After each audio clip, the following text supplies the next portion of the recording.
One B.Ed Pedagogy of English. Today we are going to discuss about pedagogical analysis. आज हम बात करेंगे poetry के बारे में, प्रोज के बारे में, थोड़ा ब्रीफली डिस्क्रिप्शन मैं आप लोगों को दूंगी और साथ में ग्रामर के बारे में कि पेडागोजिकल एनालिसिस क्या है और हम किस तरह से करते हैं और हम कौन कौन से मेन पॉइंट्स जो हैं उनको याद रखते हैं। ठीक है जी, आप जानते हैं पेडागोजिकल के बारे में क्या है। जब भी हम इसको हिंदी में क्या बोलते हैं, शिक्षा शास्त्रीय विश्लेषण की एनालिसिस करना है हमने कि इस एक पर्टिकुलर टॉपिक के अंदर हम लोग क्या क्या मेन पॉइंट्स रखेंगे, हमारे एम्स ऑब्जेक्टिव्स क्या क्या रहेंगे। ठीक है, बहुत ओल्ड कंसेप्ट है ये और ग्रीक वर्ड जो है पेडागोस से लिया गया है, जिसका मतलब होता है to solve who took little boys and girls to and from school. The word pedas refers to the children. अभी किससे वर्ड रिलेटेड है, चिल्ड्रंस के साथ, और इसका मीनिंग है टीचिंग चिल्ड्रंस, की बच्चों को टीच करना एंड हाउ टू टीच करना, कौन कौन सी सिस्टमैटिकल एक प्रोसेस है उसके अकॉर्डिंग हम सब बच्चों को टीच करते हैं। राइट, अब क्या इसकी मेन कैरेक्टरिस्टिक्स की बात करते हैं, क्या क्या देखते हैं। कैरेक्टरिस्टिक्स है इमोशनल फीलिंग्स एंड एक्शन। इसके अंदर क्या इन्वॉल्व रहेगा, इमोशनल फीलिंग्स मीन्स जब टीचर बच्चों को टीच करेगा तो क्या होगा, इमोशंस के साथ, यानी कि जो भी हम कंटेंट बच्चों को करवा रहे हैं उसके अंदर फीलिंग्स और इमोशंस सब कुछ रहेगा। देन इस रिलेटेड करेगा कोग्निटिव से इफेक्टिव और साइकोमोटर डोमेन्स। 3 डोमेन्स हमारे पास होते हैं, सभी के सभी को हम इसमें ध्यान में रखेंगे। And it is also based on the logical as well as empirical approach के ऊपर डिपेंडेंट करेगा। It include critical and analytical approach. Criticals means थोड़ा सा क्रिटिकल पार्ट भी रहेगा और उसको हम एनालाइज भी करेंगे। It involves professional ethics and norms of teaching. It includes method, techniques and maximums of teaching. ठीक है, इट साथ में इंक्लूड करता है एटीट्यूड के ऊपर, वैल्यूज़ के ऊपर और बिलीव्स के ऊपर। ठीक है, इट इन्वॉल्व करता है मीडिया एंड कम्युनिकेटिव कॉम्पिटेंसी के ऊपर, कि जब भी हम बात करेंगे, हम कुछ भी कम्प्रिहेंशन रीड कर रहे हैं तो उसकी कॉम्पिटेंसी क्या है, कितना बच्चों को समझ में आ रहा है, क्या वो उससे ले रहे हैं, क्या उनका एटीट्यूड किस तरह से चेंज हो रहा है लाइफ के प्रति, वैल्यूज़ क्या क्या है, मोरल वैल्यूज़ क्या क्या है, उनके बिलीव्स को कैसे इफेक्ट करता है। तो ये जो सारे के सारे पॉइंट्स हैं, it involves environmental factor and also heredity factor based on practice, experience and actualisation. It has contents, role, duties and responsibilities. It includes action and activities for social and emotional climates. तो ये सब इसकी characteristics है जिसके अंदर हम सभी parts को, सभी चीज़ों को लेते हैं। इसमें क्या किया जाता है, पेडागोजी जो है एनालिसिस किया जाता है।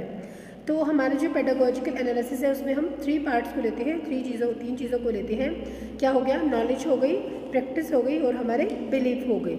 और साथ में जब हम लैंग्वेज की बात करते हैं तो हम कुछ टेक्निक्स का भी यूज़ करते हैं टीचिंग के लिए। नंबर 1 हो गया क्वेश्चन आंसर टेक्निक्स हो गई, then awareness of grammar rules हो गए, साइलेंट रीडिंग हो गई, लाउडली हो गई, साइलेंट हो गई, दोनों हम उसमें लेंगे। फिर प्रोनाउंसिएशन और ड्रिल टेक्निक हो गई, सपोर्टिव डिवाइसेस हो गई and correlating with the other subjects हो गई। तो इसमें क्या होता है कि हम लोग सभी पार्ट्स को, सभी चीज़ों का ध्यान रखते हैं और हम क्वेश्चन आंसर्स के लिए कौन कौन सी टेक्निक यूज़ करते हैं उसका भी ध्यान रखा जाता है। उसके बाद होते हैं टीचिंग के इंस्ट्रक्शन ऑब्जेक्टिव्स। उसमें क्या है, हमारे जो है सारे के सारे डोमेन्स आ जाएंगे, उसको हम क्लियर करेंगे। नेक्स्ट हम बात करते हैं टीचिंग ऑफ प्रोज को पहले लेते हैं कि जब भी हम प्रोज के बारे में रीड करते हैं तो उसका एनालिसिस कैसे करते हैं।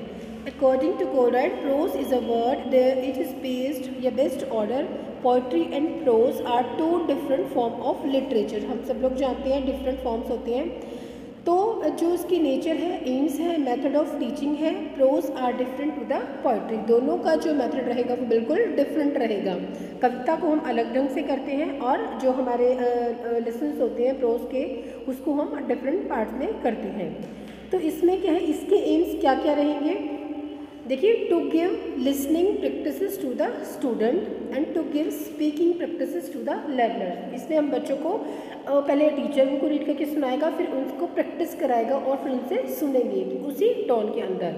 To provide practice of loud reading and silent reading also and to enable them to have practice of writing English correctly. To enable the pupils of read English passage loudly and with the correct pronunciation, appropriate and उसके बाद साथ में क्या रहेगा, with the desirable stress, मतलब कहाँ पर कितना स्ट्रेस बच्चों को देना है, इन सब चीज़ों का वो ध्यान रखेंगे। And to give the student practice of students and sentence patterns, किसका ध्यान रखेंगे, सेंटेंस पैटर्न का, कि किस तरह से कहाँ पर पोज देना है, कहाँ पर उनका फ्लो जो है लाउड रहेगा, कहाँ पर सॉफ्टली वो उसको बोलेंगे। And to make the student interest in English literature में बच्चे इस चीज़ का ध्यान रखेंगे।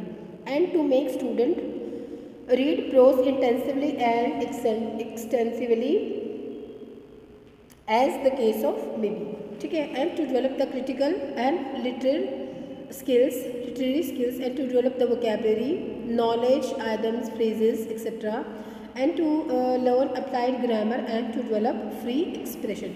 ये जो है इन सब के एम्स रहेंगे इसके प्रोज के दौरान।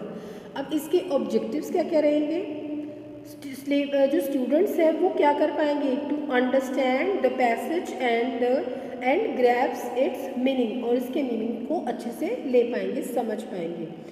देन उसके बाद क्या करेंगे, इंग्लिश पैसेज को लाउडली वो स्पीक कर पाएंगे, प्रोनाउंसिएशन के ऊपर जोर देंगे, स्ट्रेस देंगे, ठीक है। उसके बाद पॉज देंगे और फिर इस तरह से अपने आप को, अपने जो है टंग को टाइम टू टाइम जो है इनकी, यानी कि खुद को ट्विस्ट करते रहेंगे, खुद को बदलते रहेंगे और देखते रहेंगे।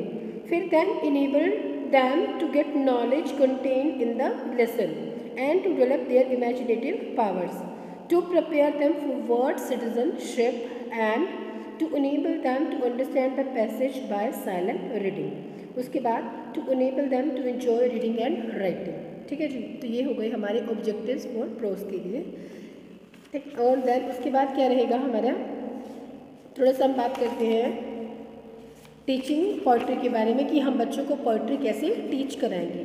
According to Hudson, poetry is made out of life, belongs of life and exist of life. क्या है, मतलब जीवन का सब कुछ जो सार है वो पोइट्री के अंदर आ जाता है। तो इसके जनरल ऑब्जेक्टिव्स क्या रहेंगे, to give practices to listening to the recitation of poems and to enable the student to recite the poem in a appropriate way and to enable the student to appreciate the beauty, rhymes and the styles of poem, ठीक है। इसको poem का एक style होता है बोलने का, उसके अकॉर्डिंग वो उसको बोल पाएंगे। And to make learning a very enjoyful activity and to learn recitation, intonation, dictations and pronunciation and to create a love for English literature also and to develop aesthetic poem of the students, ठीक है। वो बच्चों के अंदर इस चीज़ की सुंदरता को पैदा करना, उनको बताना कि किस तरह से हमारी लाइफ में ये चीज़ें इम्पॉर्टेंट हैं, ठीक है। देन उसके बाद बात करते हैं हम इसमें कि जो हमारी पोइट्री है, पोइट्री के कौन कौन से हमारे argument in the favours of teaching English poetry in schools, ठीक है। फेवर में कुछ बातें हैं। The teacher of poetry create love for language learning, बच्चे क्या करें, बच्चों के अंदर लैंग्वेज लर्निंग के लव को इंक्रीज़ करें, उनको बच्चों के अंदर इस चीज़ का प्रेम पैदा करें कि बच्चे पोइट्री को पसंद करें।